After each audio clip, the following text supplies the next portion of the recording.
मैं पहले आप सभी को और पूरे प्रदेश वासियों को पावन प्रकाश पर्व की हृदय से बधाई देता हूं। अभी 26 दिसंबर को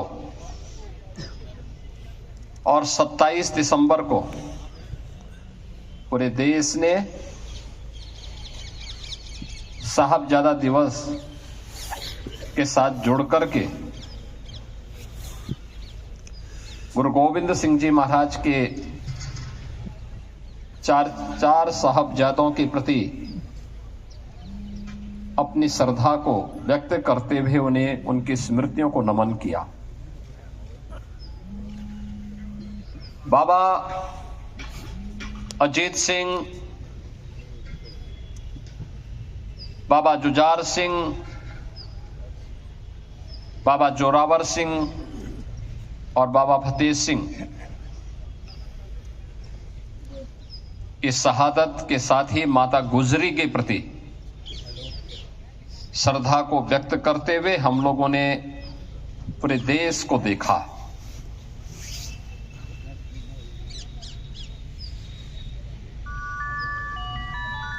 ये ठीक ही कहा गया है कि गुरु गोविंद सिंह जी महाराज एक शहीद पिता के पुत्र हैं और शहीद पुत्रों के पिता भी हैं। गुरु तेग बहादुर जी महाराज ने देश और धर्म के लिए अपनी शहादत दी। शहादत के लिए गुरु तेग बहादुर जी महाराज को गुरु गोविंद सिंह जी महाराज उस समय प्रेरित कर रहे हैं कि नहीं, देश पे संकट है, धर्म पे संकट है और अगर किसी महान आत्मा का बलिदान होगा तो ये जो विधर्मी आज हमारे देश को, हमारे धर्म को नष्ट करते हुए उतावले दिखाई दे रहे हैं, ये बेनकाब होंगे, देश खड़ा होगा इसके खिलाफ। और उस महान बलिदान के लिए सबसे उपयुक्त कोई हो सकता है तो आपसे उपयुक्त कौन हो सकता है?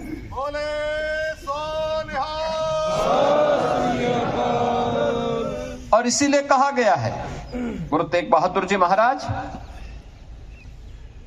अपना शीश दिया, लेकिन भारत की शीश को बचा दिया। कश्मीर बच गया।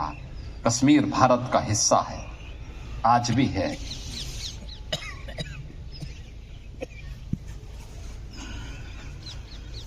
गुरु गोविंद सिंह जी महाराज के दो छोटे साहबजादों को,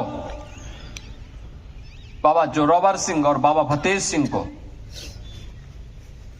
वजीर खान कहता है कि केवल एक बार, केवल मुंह से निकाल लो इस्लाम के को स्वीकार करने के लिए।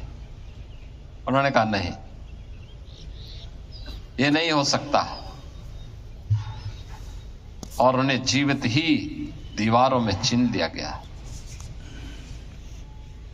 चमकौर के युद्ध में दोनों बड़े साहबजादा बाबा अजीत सिंह और बाबा जुझार सिंह शहादत को प्राप्त होते हैं। इस दुख में माता गुजरी देवी ने अपना स्वयं का प्राणोत्सर्ग किया। क्या स्थितियां रही होंगी, और उन विपरीत परिस्थितियों से आगे बढ़ते हुए गुरु गोविंद सिंह जी महाराज ने इतना सब कुछ खोने के बावजूद भी एक ही बात कही थी कि चार मुए तो क्या हुआ, जीवित कही हजार। यह मंत्र आज भी पूरे भारत के लिए एक नई प्रेरणा है, एक नई प्रेरणा है। बचपन में भी हम सुना करते थे गुरु गोविंद सिंह जी महाराज के बारे में, 1.25 लाख से एक लड़ाऊं तो गोविंद सिंह नाम कहाऊं। क्या प्रेरणा थी? ये देश के लिए थी, धर्म के लिए थी, और उसी गुरु परंपरा के प्रति श्रद्धा का ये भाव हम सबको सदैव एक नया जीवन देता है, एक नई प्रेरणा प्रदान करता है, एक नई ऊर्जा का संचार करता है, हमें आगे बढ़ने के लिए प्रेरित करता है। गुरु गोविंद सिंह जी महाराज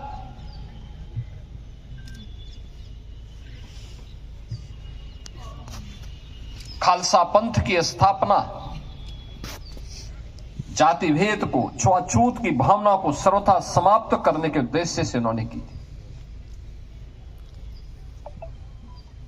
इस देश और धर्म को बचाने के लिए की थी।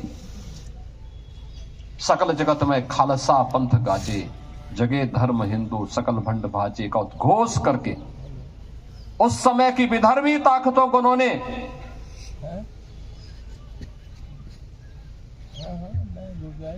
उस रास्ते से हटने के लिए कहा, चाहे देश और धर्म के मार्ग में बाधक है।